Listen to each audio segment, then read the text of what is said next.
Продовжуємо прямий ефір на телеканалі АТR. Мене звати Олег Борисов. Наступну годину будемо разом з вами працювати і підсумовувати, так би мовити, усі найгучніші справи, судові засідання, політичні, взагалі перипетії, події і все, що запам'яталося нам цього року. Допоможе нам підводити такі от політичні підсумки політичний експерт Олександр Солонтай. Я вас вітаю. Вітаю, доброго дня. Дякую дуже, що долучилися до нашого ефіру. Отже, будемо з вами підсумовувати усе, але спочатку почнемо з оперативної новини, яка стала відомою ось буквально півгодини-годину тому. Експертиза Науково-дослідного інституту спеціальної техніки та судових експертиз СБУ підтверджує аутентичність голосів на зафіксованих розмовах між Міхеїлом Саакашвілі та Сергієм Курченком. Про це заявляє прес-секретар Генерального прокурора Лариса Сарган.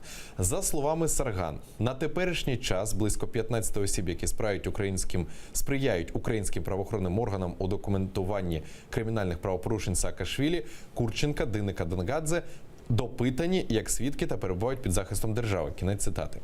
Натомість адвокат Саакашвілі Руслан Чорнолуцький вже назвав цю експертизу фальшивкою. Про це він заявив в інтерв'ю «Інтерфакс Україна». І додав, що Саакашвілі з Курченком не знайомий і ніколи з ним не зустрічався. Нагадаю, експерти заявляли, що перша експертиза записів розмов Саакашвілі з Курченком – це є поєднання елементів різних розмов. Хочу нагадати також, що 5 грудня ГПУ оприлюднила запис, начебто, розмови екс-президента Грузії Саакашвілі і олігарха-втікача Курченка, на якому вони нібито домовляються про співпрацю. От одразу, пане Олександре, до вас наступне питання. Ось експертиза, спочатку про експертизу. Да? Експертиза підтверджує аутентичних голосів на зафіксованих розмовах між Саакашвілі і Курченком. Справжні голоси то перше, добре. А от чи справді це є все розмова між ними? Пам'ятаєте, тому що одразу багато суперечок виникало, що голоси можуть не підходити, підходять.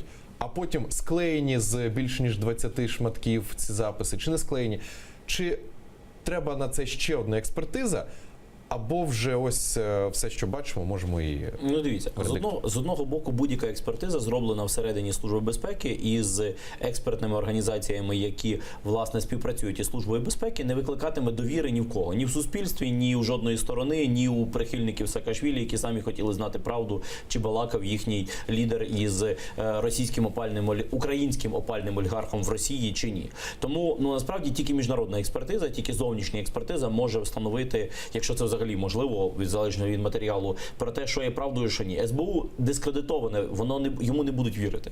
Незалежно від того. Тобто вони можуть там знайти випадок, де вони там суща правда і праві, але їм ніхто довіряти не буде. Це з точки зору інтересів Саакашвілі. Звичайно, вони на це будуть бити, і вони одразу заявили про те, що це сфальшовано.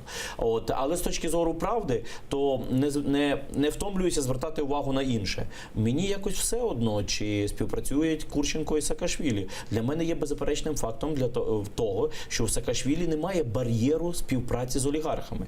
І якщо хтось дивився на Саакашвілі як на таку політичну силу очищення країни, за якою не стоїть жоден з олігархів, то це є помилка. Саакашвілі співпрацював з олігархами, і ми це точно знаємо. Він співпрацював з олігархом Порошенком. Це доконаний факт. Він точно знає, що таке українська олігархія. І, на мою думку, немає різниці між олігархом, який перебуває на території України, і між олігархом, який має бізнес на території України, але перебуває в Москві, в Женеві, в Лондоні чи ще десь на Канарських островах. На мою думку, для громадян, якщо вони дійсно хочуть змінити країну з олігархічної системи на неолігархічну систему, має бути байдуже Порошенко чи Курченко. І чи це український олігарх, який втік в Москву і допомагає війську ДНР, ЛНР грошима і фінансово, чи це олігарх, який є в Україні, але ізимає з кишень українців гроші так, що поповнює свої кишені, а збіднює українців, тим самим допомагає рухатися фронту ДНР, ЛНР, наприклад, Ахметов. Тому, на мою думку, немає значення, що таке олігарх, який він олігарх, проросійський, проукраїнський. Він або олігарх, або не олігарх. І оця от дискусія, яка завернулася, що от Саакашвілі хороший, якщо він не співпрацює з Курченком, але, мабуть, з іншими олігархами співпрацює, але він поганий Саакашвілі, якщо він співпрацює саме з Курченком, но він хороший, бо він уже не співпрацює з Порошенком. Раніше він був все одно хороший, коли колись бо співпрацював з Порошенком, а потім став поганий, це для мене якась така історія, ну, смішна. Я закликаю українських громадян визначитися. Або ми засуджуємо будь-яку співпрацю будь-якого політика з будь-яким олігархом і встановлюємо для себе розуміння, що українська політика потребує очищення від олігархічного впливу. Або ми на це не зважаємо, і тоді немає значення перебирати в сортах олігархів і в їхніх видах. Ну це трохи смішно. Чи допоможе це якось слідство цієї експертизи, рішення цих експертиз? Так, формально допоможе, звичайно. Тобто це просування слідства. З точки зору формальної сторони просування самого слідства. Але наскільки ефективно воно допоможе? Чи все ж таки просто банально, як слідство і все? Да, я думаю, що це формальне слідство, тобто ні у кого немає перспективи. Хочу нагадати взагалі про конфлікт. Наприкінці липня 2017 року Петро Порошенко видав указ про позбавлення пана Саакашвілі українського громадянства. Це рішення запустило низку політичних скандалів. Світові ЗМІ знову звернули увагу на Саакашвілі, який саме перебував у США. Українська влада обіцяла не пустити його до України, проте зробити їй це не вдалося. Саакашвілі зібрав кілька тисяч прихильників і 10 вересня поточного року силою зумів прорватися через український кордон в Польщі. А вже 17 жовтня пан Саакашвілі зібрав у Києві опозиційний мітинг, після якого його прихильники розклали наметове містечко біля Верховної Ради. З кінця листопада Міхаїл Саакашвілі щонеділі організовував марші за імпічмент президенту Порошенку, останній з яких закінчився спробою штурмом Жовтневого палацу. 5 грудня бійці СБУ спробували вперше затримати пана Саакашвілі. Його звинуватили у нібито підтримці підготовки державного перевороту за гроші олігарха Курченка, який утік до Москви. Але протестувальники зуміли відбити пана Саакашвілі у спецназу СБУ. Поліція затримала його 8 грудня, згодом суд відпустив Саакашвілі на поруки депутатів. Спостерігаємо картину, наче Бенні Хілл, пам'ятаєте, було шоу? От в кожному шоу, в кінці кожного цієї серії бігали за однією людиною. Нагадує багатосерійний серіал, правда? Нагадує дуже багато. Будь ласка, оцініть ваша думка стосовно того, скільки це ще може тривати? Чому це так триває? Ну, дивіться, про що суспільство не знає, не здогадується, що суспільство не говорить? Ну, є два базових варіанти. Це варіант того, що Саакашвілі – це хаос суцільний. І тому не виходить у влади його спіймати, докупи дібрати, тому що в нього такий характер.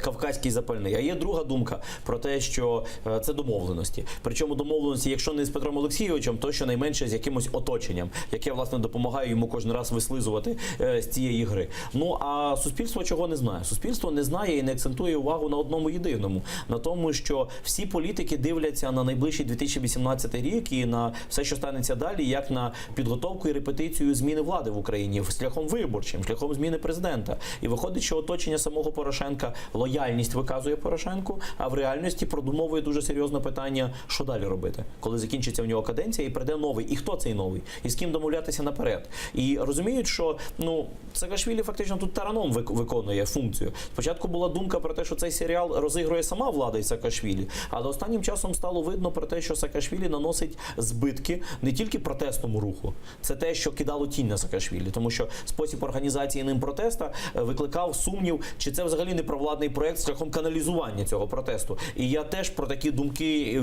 чесно кажучи, думав і неодноразово заявляв, і версії ці обговорював, і навіть у вашій студії. Тобто була незрозуміла поведінка, навіть той самий штурм Жовтневого. Що це таке? Це каналізування протесту, чи це такий хаос, який твориться в голові у Саакашвілі, а це в нього традиційно з цим буває. А є другий варіант. Це варіант того, що все-таки на те, що Саакашвілі залишається невловимим для влади, цьому посприяли самі представники влади. Так і виник багатосерійний серіал, коли самі оточення влади прекрасно розуміє про те, що поки Порошенко зайнятий Саакашвілі, а Саакашвілі Порошенко, то можна багато чого встигнути зробити в останній рік перебування при владі. Останнім часом я більше схиляюся до цієї версії. Але знову ж таки, не знаю я до кінця. Тобто ми не можемо гарантувати собі, що сварка між ними справжня. Як перевіряється справжність сварки між політиками? Тривалістю стосунків, тривалістю відносин. Тобто, коли ми будемо бачити і розуміти, що конфлікти між Саакашвілі і Порошенко перевищать по тривалості часу, час співпраці між Саакашвілі і Порошенком, і Порошенко перестане вже бути президентом, а конфлікти між ними триватимуть далі, тоді будемо розуміти, це дійсно вороги. А станом на сьогодні ми не перебуваємо перебуваємо в такій ситуації, коли ще вчора ми бачили Саакашвілі з прогулюючимся Березенком в підтримку фактично Порошенка у боротьбі з Коломойським формально проти Корбана. А вже через певний час виходять контакти і публічні заяви окремих політиків, які в тому числі були на мітингу, який скликав Саакашвілі, про те, що точно знаємо, що Саакашвілі буцімто зустрічався з Коломойським. Так зустрічався або ні, і коментарів спростування не виходить. Але виходить з цього і зрозуміла, яка інформація, що поки що публічних і атак, і заяв від Саакашвілі в сторону Коломойського немає, які були раніше. Тобто ми бачимо, що в політиці підтверджується оце правило про те, що немає постійних друзів, немає постійних ворогів, а є постійні інтереси. Так от, виникає знов те питання, про яке я піднімав трошки раніше в нашій розмові. Так є антиолігархічний інтерес? Чи антиолігархічного інтересу немає, а є гра з різними олігархами і різними тими, хто є сьогодні при владі, проти різних тоді, коли тобі це самому вигідно. Що саме робить Саакашвілі? Боротьба заради вигоди виходить. Боротьба заради вигоди, і це коли інтереси важливіші власні, ніж інтереси публічно озвучені, антиолігархічні. От трошки поточнення ще про штурм Жовтневого палацу. Для мене це взагалі, чесно кажучи, особисто стало трошки такою дивиною і незрозумілістю того, хто чого домагався від штурму Жовтневого. Але якщо говорити про ваш серіал, то вигідний обом сторонам. Одна сторона змогла спокійно піти на свята, а друга сторона змогла владно показати про те, що ви цього хотіли, ви такого протесту бажали. Але врешті-решт постраждали правоохоронці, ті люди, які штурмували Жовтневий палац і сам Жовтневий палац. А ви думаєте, для Саакашвілі це має значення? Хіба для Саакашвілі мають значення ті люди, які були звинувачені в прориві кордону, чи ті люди, які йшли на штурм Жовтневого, бо він туди вказав, а потім в кінці кінців зрозумів і передумав, або від самого початку такий сценарій планував? Я думаю, що для таких політиків конкретна особа, конкретна людина значення не має. Вони мислять масштабами, вони мислять в категорію вождів. Там рукою махнув, толпа пішла туди, рукою завернув, інша толпа пішла туди. Ліс рубають, щепки летять. Там конкретні люди помнулися в толпі, ви йшли, ви знали, на що ви йдете. Тобто у них така логіка мислення у таких політиків. Поняття людина найвища цінність не є практично реалізована в конкретній повсякденній діяльності. Які тоді політичні амбіції у Саакашвілі, спостерігаючи на цю поведінку і на його дії? Якщо він правдивий і чесний, то він вирішив зробити наступним чином. Сам політично, можливо, не підніметься, але Порошенка на дно утягне. Тобто все, що робить останнім часом, воно, можливо, негативно сказувалося по самому Саакашвілі, бо я бачу, рейтинг його особливо не росте, а антирейтинг накопичується. Але точно було видно, що Саакашвілі завдає точно серйозних дивідендських політичних збитків Порошенку і додає його опонентам кращі позиції напередодні президентських виборів. І складається враження з виступів публічних Саакашвілі і з практичної діяльності, що йому наче все одно, хто прийде замість Порошенка. Саакашвілі як наче заточився. Тобто у нього така велика образа і така лінія поведінки зняти Порошенка любою ціною. І тому вилізли наперед в оці імпічмент і так далі. Якщо він, звичайно, правдивий у цій діяльності. Тому виходить, що Саакашвілі сам своїх політичних перспектив в країні не особливо бачить, хіба після зміни влади. Там прийде якийсь період очищення. Но точно поставив перед собою задачу Порошенка зняти любою ціною.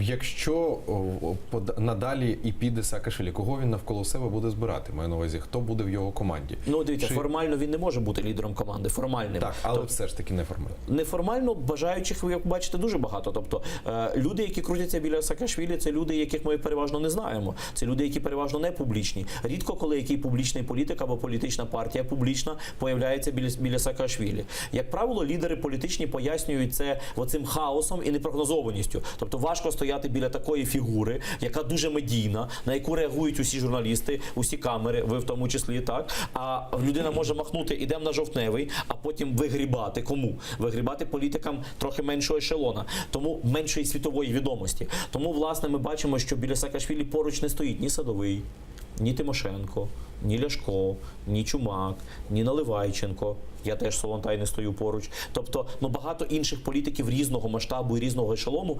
побаюються стати. І ми маємо навіть прецедент, коли ті політики, які не побаювалися, Єгор Соболєв, наприклад, потім змушені були публічно виправдовуватися за не свою поведінку. Тобто, це було показовим для багатьох інших політиків і ще більшим доказом того, що правильно вони роблять, що дистанціюються. Тому що їхня логіка така пряма прагматична. Якщо Порошенко дійсно буде завалений Саакашвілі, ну і прекрасно, Саакашвілі зробить чорнову роботу. Якщо ж Саакашвілі не вдасться це зробити, ну і добре, ми не втратили час, ресурси, енергії, сили напередодні головного змагання. А головне змагання – це все-таки березень 2019 року, вибори президента, перший тур. І до них залишилося зовсім небагато. Чи буде Саакашвілі з опозицією об'єднуватися? Я думаю, Саакашвілі, якщо він правдивий і дійсно хоче зробити оцю от мету, що зняти Порошенка любою ціною, він буде координуватися з ким завгодно. І в цьому контексті виглядає враження, що якщо він правдивий, то просто українська влада підловила його нерозбірливість і готовність об'єднуватися з ким завгодно, в тому числі і з Курченком. Тобто тут ситуація виглядає так, ну якщо вони це не розігрують. І на вашу думку, от хто може піти на вибори наступні? На президентські вибори, я думаю, підуть всі названі мною особи. І в цьому, власне, зараз станом на сьогодні вся інтрига виборів. Тому що якби в таборі, яке співпрацювало у свій час з Саакашвілі, відбулася консолідація об'єднання кандидатів. Ну, наприклад, були націоналістичні партії, які співпрацювали. На мітинг 17 жовтня разом виходили, в тому числі і партія «Свобода», і Національний корпус, і інші праворадикальні політичні сили. Якби вони виставили одного націоналістичного кандидата, чи це Білецький, чи це Олег Тягнибок, то було би зрозуміліше цим флангом. Но цього поки що немає. Інтрига залишається різних кандидатів. Знову ж таки, поміркованіший табір. Якби Гриценко, Чумак, Садовий, Наливайченко, Тимошенко, я не знаю, які ще політичні партії варто назвати, які там брали участь 17 жовтня, але я, щоб зрозуміти, хочу сам принцип донести. Якби вони вже виставили станом на сьогодні одного консолідованого кандидата, то він би динамічно зростав. А як ми бачимо, рейтинг Тимошенко високий, але не зростає. Перший, але далі не йде вгору. Рейтинги Гриценка високі, але не зростають. У Садового взагалі підупало. У Чумака особливо сильно не виростає. Інші політичні партії ще навіть не визначилися з тим, кого вони кандидатом будуть ставити. А якби ці політичні сили поставили консолідованого кандидата, станом на сьогодні все було би зрозумілішим. Але поки що ми входимо в 2018 рік з такою великою інтригою. Будуть злиття, будуть консолідації, чи далі поки що все перше півріччя кожна політична сила і кожний кандидат буде йти поки що окремо, а далі будуть вести перемовини. Чи можливий варіант, щоб всі йшли окремо потім перемовини? Можливий. Таке в Україні бувало. Але головне, щоб це для кандидатів не завершилося чим? Канівською четвіркою. Ми це проходили в 99-му році. У нас зараз багато виросло молодих виборців. Вони цього не знають, але я так дуже коротко нагадаю. У нас був випадок, коли Кучма йшов другий раз на терміни президента, і у Кучми був дуже низький рейтинг. Він мав дуже низькі стартові позиції. Але пропустили в другий тур йому Симоненка тільки по тій причині, що свого часу зустрілися кандидати в президенти Марчук Євген Кирилович, Мороз Олександр Олександрович. Тобто поважні кандидати, два менш поважних кандидата, організували в Канові поклоніння Шевченку, Канівську четвірку оголосили, сказали, ми консолідуємося заради змін в Україні, а далі всі четверо залишились кандидатами в бюлетені. І голоси розсіялися, влада плюс запустила ще технічних кандидатів, типу Наталії Вітренко, і Кучмі вдалося прорватися в другий тур. Та ще й завести собі зручного опонента. Порошенко дуже добре знає цю схему, бо Порошенко тоді з'явився в політиці. Порошенко тоді вже був з командою Медведчука, вже був народним депутатом, батько передавав йому тоді бізнес. І він, звичайно, мріє про цю схему. І від консолідації наших політиків дуже багато залежить. Як і від того громадянина, який взагалі сприймає для себе можливості далі голосувати за кандидатів, які підтримуються олігархів, чи не сприймає. Станом на сьогодні український виборець дуже цікавий. Він критикує владу, він ненавидить олігархів і голосує за політиків, поставлених олігархами, у яких він не питає, звідки, шановний політик, у тебе гроші, я тобі грошей не давав. Тобто український виборець з одного боку каже, влада, зло, бандити, геть, всіх, зрада, все пропало, а з іншого боку, з задоволенням каже про те, що політики всі ворують, я би готовий щось там з ними, но за гроші, давайте гроші сюди. Дивний український виборець. Продовжимо з вами згадувати все найяскравіше, що трапилось у політиці цього року. От до ще однієї теми перейдемо. Блокування трибуни, сутички та димова шашка у залі засідань Верховної Ради. Так депутати голосували за президентський закон про деокупацію 6 жовтня цього року. Спершу трибуну блокувала фракція «Самопоміч», потім по тому штовханина і сутичка між народними депутатами фракції БПП і міжфракційного об'єднання «Свобода». Під час обговорення законопроекту до зали Верховної Ради кинули димову шашку. Швидко відреагував народний депутат Андрій Тетерук від Народного фронту і викинув її з зали. По тому свободівець Юрій Левченко зізнався, що це він кинув шашку до зали, а в мережі з'явилося відео, на якому Левченко разом з народним депутатом від «Самопомочі» Семеном Семенченко запалюють цю шашку у туалеті. Ну і ще Тетерук встиг по ходу врізати Семенченку от за цю шашку, не знаючи, що це Левченко запалив. Так. От питання до вас про поведінку. За цим спостерігала не лише Україна, а весь світ. Верховна Рада – це обличчя країни. У Верховній Раді приймаються надважливі законопроекти. Як взагалі, навіщо, я не знаю навіть з якого питання почати, навіщо проявляти таку поведінку, коли всі знають, що це побачить світ, і це аж жодним чином не дасть жодних бонусів, плюсів у рейтингу України? Ну, давайте для об'єктивності скажемо, бо я не прихильник ні Семенченка, ні Тетерука. От для об'єктивності скажемо, що діючий спікер парламенту Парубій в свій час теж кидав димову шашку. І в свій час Парубій і Доній настільки боролися за те, щоб в парламенті не допустити ратифікації Харківських угод, що, власне, Доній опинився на лікарняному, він опинився з травмами, госпіталізований в лікарні на ліжку. А Парубій тоді мав фізичні конфлікти і запускав ці димові шашки, і, на жаль, їм тоді це не вдалося. Що показала історія? Історія показала, що Харківські угоди Путіна і Януковича були одним із етапів початку війни між Україною і Росією, окупації Крима. Чи правий був тоді Парубій, що кидав шашки і намагався будь-яким способом зупинити прийняття? Правий. Історія це показала. І історія його нагородила. Він в цьому залі відчував себе одиноким. Насправді, навіть до кінця його бійці, його фракції, його до кінця не підтримували, а використовували його, кидаючи його на амбразуру. Станом на сьогодні він спікер у парламенті. Правда, в тому числі і завдяки тому, що олігархічні сили його підпирають. Це компроміс, який він зробив як політик у своєму житті. А я до чого це веду? До того, що якщо ми подивимося на історичну перспективу, якщо ми оцінювали, що цей законопроект, який був прийнятий за основу, що він дуже шкідливий, неправильний, гіркий і так далі, то навіть шашку можна простити. А тепер моя оцінка цього законопроекту і чи це були адекватні методи. Я вважаю, що цей законопроект не є настільки шкідливим, наскільки показали його народні депутати.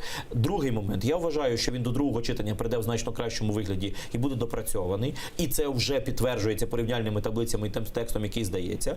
І третій момент. Я вважаю, що всі законопроекти і всі закони, які ухвалюються по цій темі, не знаходяться в ситуації того, що їх агенти, будучи одночасно владою, агентами Кремля, просувають. Тому є предмет для інших методів і для іншої дискусії. Тому я не сприймаю політику тих народних депутатів, які ложаться на шпали, перекривають транспортні залізничні шляхи, обрубують митні пости, руйнують транспортне сполучення, кидають шашки в законопроектах, що стосується законопроектів тематики Донбасу. Я вважаю, що тут бракує звичайної парламентської роботи. І робиться вона не шашками. Якщо конкретно говорити про ці законопроекти. Але загалом, якщо ви підняли тему парламентської культури, то мушу зауважити, що коли народні депутати переконані в голові самі для себе, що це такий випадок, коли краще, грубо кажучи, морди один одному розбити, зуби полетять в різну сторону, кров буде хлистати, шашки будуть летіти і буде там розгардіяж, а не засідання, але краще зупинити, ніж іти далі, то народні депутати на це мають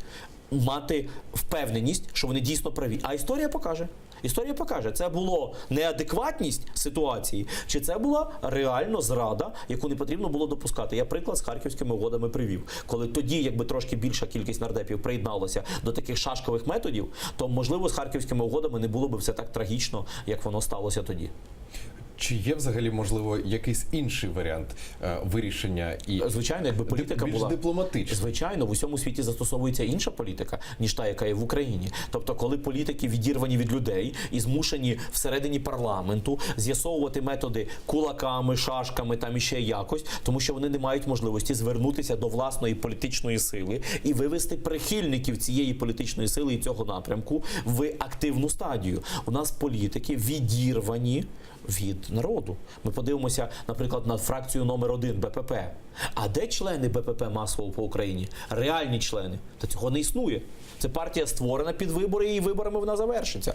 Народний фронт. Це взагалі віртуальний проект. А де виборці? А де члени партії, які впливають на цю? У нас розрив між людьми, між виборцями, між громадянами, організацією людей і політиками. Політики не репрезентують організованих громадян. Навіть частинку організованих громадян, вони повністю відірвані. Тому політики, коли дуже переживають, що їхній напрямок, тобто ми говоримо про не театральні вистави, коли вони влаштовують, бо якщо театральні вистави, то все само і собою початку, зрозуміло. А ми говоримо про ті випадки, коли політик щиро переконаний, що це неправильно. Він хоче звернутися за підтримкою до кого? До людей. А де люди?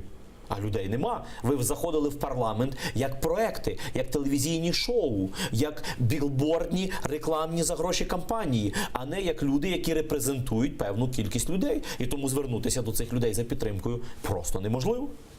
Продовжуючи тему про культуру народних депутатів, нардеп від опозиційного блоку Євген Балицький під час голосування показав середній палець журналістам, які його знімали на камеру. Сталося це у липні поточного року. Відео розповсюдила громадська організація «Чесно». Ми ось можемо бачити його зараз на екрані. І при цьому також організація зазначила, що не раз ловила Балицького на кнопкодавстві. Подібний інцидент зафіксували журналісти за участі депутата від групи «Відродження» Віталія Хомутинніка. Під час голосування він показав дулю фотокореспонденту, який знімав його з ложі для преси. Сталося це у листопаді цього року.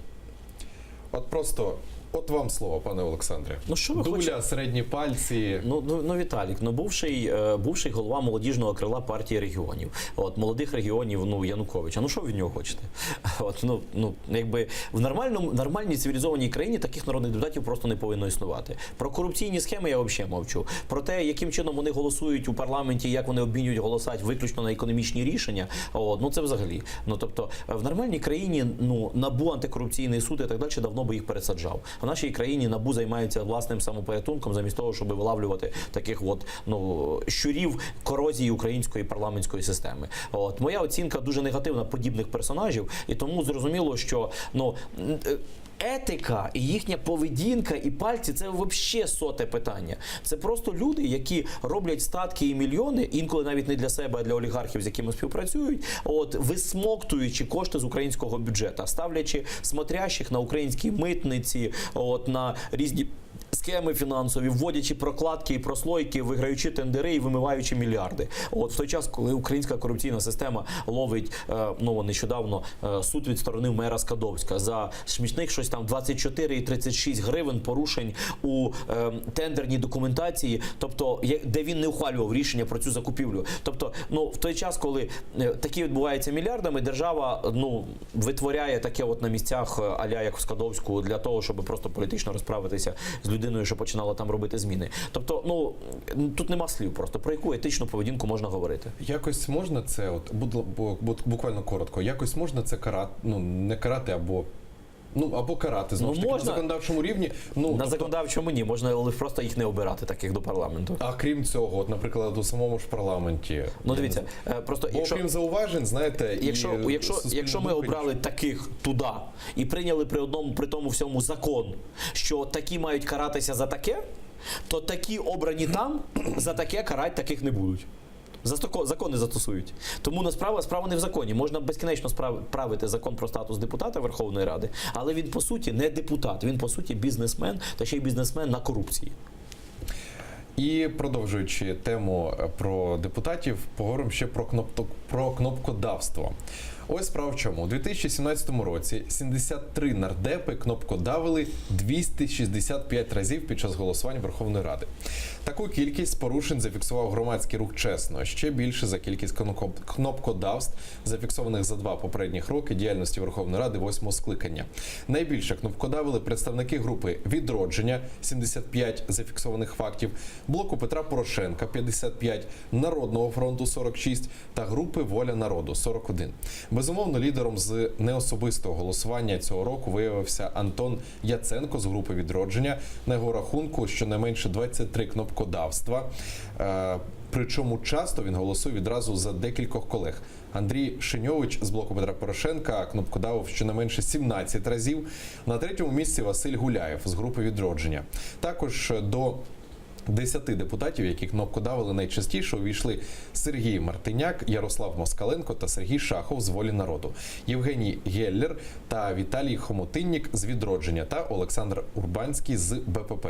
Рекордними місяцями у 2017 році та протягом усього періоду моніторингу неособистих голосувань стали листопад і грудень.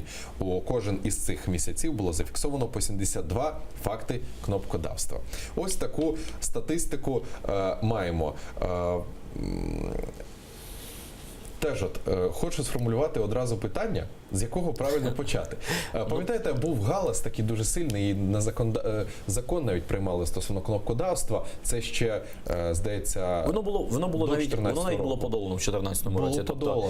Тобто було навіть дуже рідко людина кнопкодавила, це було скандалом. На жаль, мусимо констатувати, що кнопкодавство в парламент вернулося, причому вернулося так по наростаючій. Тобто кнопкодавство стає все більше і більше. Ми вертаємося в практику Чечетова, змахнута рука і піаніном дрижить, і всі кнопочки понажимали. Тобто, і це стає все більше і більше. Мало того, що наш парламент і так скоротив до кількості неробочі дні. Тобто, у нас голосуючих днів за весь рік було там, на пальцях можна порахувати. Так вони ще й в ці дні не всі до кінця являються. Нагадайте, будь ласка, на законодавчому рівні, як карається кнопкодавство і чи карається взагалі? Не карається. Тобто, справа в тому, що неособисте голосування мало би призводити до скасування законів, якщо там сумнівна кількість голосів, і це мало би призводити до позбавлення мандату. Так роблять в інших країнах. Тобто людина, яка замічена в тому, що за неї голосували, або людина, яка голосувала за іншого, на певний час, там на півроку, на рік, там на квартал, взагалі в інших парламентах виводиться з парламента і не заходить до сесійної зали. Тобто проходить етап такого очищення за порушення і наступний раз думає перед тим, як заходити. В Україні все це не врегульовано, процедури не вступили в силу. От були неодноразово законопроекти, ініціативи, деякі з них навіть голосувалися, деякі навіть правилися про те, щоб подолати кнопкодавство і інші процедурні порушення відсутності депутатів, розписування за депутата, який не присутній, внесення депутата в протокол, якого насправді на комітеті не було. Ну, всякі такі різні речі, які дозволяють депутату формально бути присутнім, а реально бути відсутнім і займатися своїм бізнесом. Але все це реально останні 2 роки набуло величезного розквіту заново. Тобто таке враження, наче 14-15 років і не було. А от багато теж зі сторони журналістів був такий період, був флешмоб. От буквально нещодавно, там на початку цього року, знімали на відео того чи іншого депутата, який кнопкодавив. Одразу, щойно він на перерві виходив до кулуарів, його журналісти одразу питали з мікрофоном у прямому ефірі: ви щойно кнопкодавили? На що вони відповідали: та ну, вам здалося. Тобто ось відповідь цього депутата і ось доказ того, що він кнопкодавив. Як це можна пояснити? Як на це можна реагувати? Я думаю, в категорії брехні, яку вони завдають, це найменша брехня. Ну, найбільша брехня – це в тому, що вони не займаються комерційною діяльністю. Пам'ятаєте декларації, які вони до 1 квітня заповнюють? І вони пишуть про те, що от у мене там стільки-то грошей, стільки-то там статків і так далі, і так далі. Так навіть найбільша брехня не в цих сумах, і не в цих об'єктах, і не в цьому майні. А найбільша брехня там, де вони пишуть про те, що не займаюсь іншою діяльністю, несумісною з депутатською діяльністю, не займаюсь підприємницькою бізнесовою діяльністю. Оце найбільша брехня, яка відбувається в українському парламенті. Тому що в реальності серед 400 з хвостиком обранців, там немає 450, трошки менше. От серед них понад 300 депутатів – це бізнесмени чистої води. Вони займаються бізнесом, вони не займаються парламентською роботою. Оце найбільша брехня, а все інше з цього витікає. Ще до однієї теми хочу з вами перейти. Маємо ось таке дослідження, хочу його коротко зачитати. Дослідження фонду «Демократичні ініціативи» імені Ілька Кучерєва спільно з соціологічною службою Центру Разумкова з 15 по 19 грудня поточного року. Називалось це дослідження, одне з досліджень, «Політик 2017 року». От, значить, Петру Порошенку віддали 10%, Міхаїл Саакашвілі назвало 7% людей з опитаних, Юлію Тимошенко політиком року назвали 6%, Олега Ляшко 5%, Гройсмана назвали 5% і Рабіновича 4%. Важливо зауважити, що з цього дослідження 43% з опитаних людей не назвали взагалі жодного політика. Чому? Ну, дивіться, ці 43% – це величезний потенціал і запас на президентські вибори. Це те, через що я впевнений, власне, чому в Україні буде інший президент. Бо ці люди точно знають, що зробив Порошенко, і точно його не підтримують. Тобто вони проголосують за кого завгодно, але тільки не за нього. Тому що вони розуміють, що потрібно щось змінювати в країні. Це, по-перше, впевненість мою підтверджує додатковий раз про те, що в Україні точно відбудеться на найближчих президентських виборах, а це найближчі вибори, які в Україні заплановані, відбудеться заміна президента. А от з приводу того, що чому такі рейтинги і чому такі низькі у кожного з політиків, я поясню. Ну, дивіться, 10% у Порошенка. Найбільше про нього знають, найбільше знають, що він робить, і це є його виборці, це його є прихильники. Друге місце займають, ну, наприклад, Тимошенко. Не всі виборці, які готові голосувати за Тимошенко, знають, що доброго вона зробила, і вважають, що вона зараз в опозиції, тому вона особливо багато зробити не могла. Тому з точки зору, як політик успіхи, люди не ставлять галочки за, а в бюлетені, за кого ви проголосували, у неї там в 2 рази чи в 3 рази більша підтримка, ніж назвали її політиком року. З приводу Гройсмана, та в першу чергу, з приводу заслуг конкретних, що було у Порошенко по заслугах, так. Люди оцінюють йому в актив, це безвізовий режим. Це люди перемога, я гадаю, цього року. Тобто йому це в актив записують в першу чергу. Тобто, якщо так брати з усіх політиків, хто є, то записується кому? Записується всім політикам, які призвели до безвізового режиму з часів, це почалося в часи Ющенка. Тобто Ющенко, Тимошенко, Янукович, Азаров, Порошенко, Гройсман. Ну, тобто, на кого з них можна взагалі подивитися? Ющенко дискваліфікований, Янукович убіжав, Азаров в Австрії. Тобто залишилося фактично Порошенко і трохи Тимошенко десь в історії. От вони найбільше і зібрали лаврів за цей безвізовий режим, тому що це довгий період часу. Ну, а найбільше долучився в останній стадії хто? Уряд, відповідно, Гройсмана, Яценюка і Порошенка. Тобто Порошенко був символом цього безвізового режиму. Це йому в актив записують. Потім в актив йому також записують. Останнім часом, як проводили опитування, то записали би йому звільнення військовополонених, часткове, хоча б частини, але це опитування було трохи раніше. Там це не враховувалося. Тому йому туди записували в актив ті реформи, та частина реформ, які люди вважають позитивними. Адже знаєте, що у нас велика кількість людей реформи оцінюють негативно, але є такі реформи, є такі люди, які оцінюють ці ж самі реформи позитивно. І вони це записали Порошенку в актив. З приводу актива Гройсмана, там ви 5% показали. Да. Йому туди записують в першу чергу зарплату 3200, тобто він був символом цього зростання. Записують йому позитивне ставлення до реформи децентралізації, а якщо ви подивитеся ставлення людей до реформ, то він став таким іміджем реформи децентралізації. Капітальний ремонт країни. А серед оцих от реформ, які люди підтримують і не підтримують, вкладення в дороги і децентралізація – це ті випадки, коли люди більш позитивно схвалюють, ніж негативно. Бо, наприклад, такі реформи, як медична, освітянська, там реформа пов'язана з судовою системою, люди оцінюють більш негативно, ніж позитивно. І це якраз асоціюють більше з Порошенком.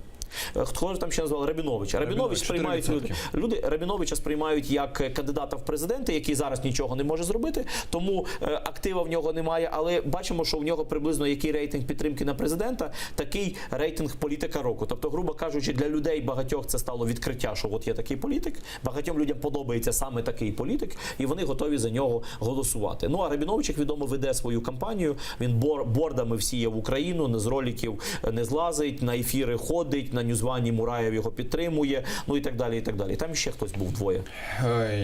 Гройсман, Порошенко, Тимошенко, Рабінович. Рабінович у цьому списку останній, самого політика. А ще був 43% не назвали. Між Тимошенко і Гройсман.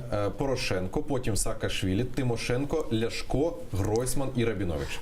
Ляшко – це так само його термоядерний електорат, як у Рабіновича. Да, це його термоядерний електорат, тобто вони за нього голосують, вони ж вважають його політиком року.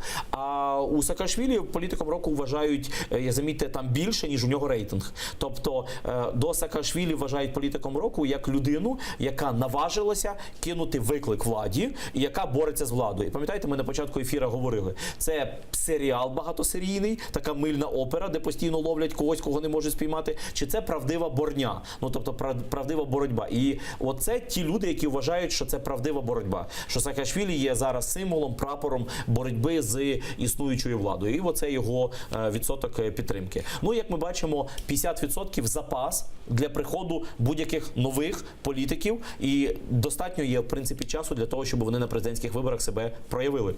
Навіть менше хвилини лишається до кінця ефіру, але хотів вам поставити ще буквально коротко. Хто може бути новим обличчям в політиці? Тому що багато хто говорив і за Зеленського, Вакарчука, ось ці всі в соціальних мережах останнім часом перипетії. От як ви гадаєте, чи є у них шанс і взагалі хто може бути обличчям новим у політиці? Коротко, буквально. Дивіться, мені важко відповідати, бо я особисто знайомий з Вакарчуком. Тому мені би хотілося, я скажу так, мені би хотілося, щоб у нас додавалося мінімум 5-7 нових облич в українській політиці. Цього дуже не вистачає напередодні президентських виборів, щоб ми з вами не обирали лише з відомого цикла. Тоді обирати нам стане легше, в тому числі і в відомому циклі. І другий момент, чим більше буде нормальних кандидатів, тим швидше ми спроможемося закінчити конституційну реформу. Бо повноваження президента у нас завеликі, а повноваження громадян замаленькі. А це треба змінити. Я вам дуже дякую, пане Олександре, за те, що завітали до нас в студію, за коментарі. Олександр Солонте, політичний експерт, був гостем цієї години у нашій студії. У наступній годині вже зустрічаємо Костянтина Грищенко, це міністр закордонних справ України у 2003-2005 роках та у 2010-2012 роках. Будемо обговорювати також найактуальніші теми, які торкнулися України та світу. А за 5 хвилин в ефірі АТR новини «Заман». Залишайтесь з нами.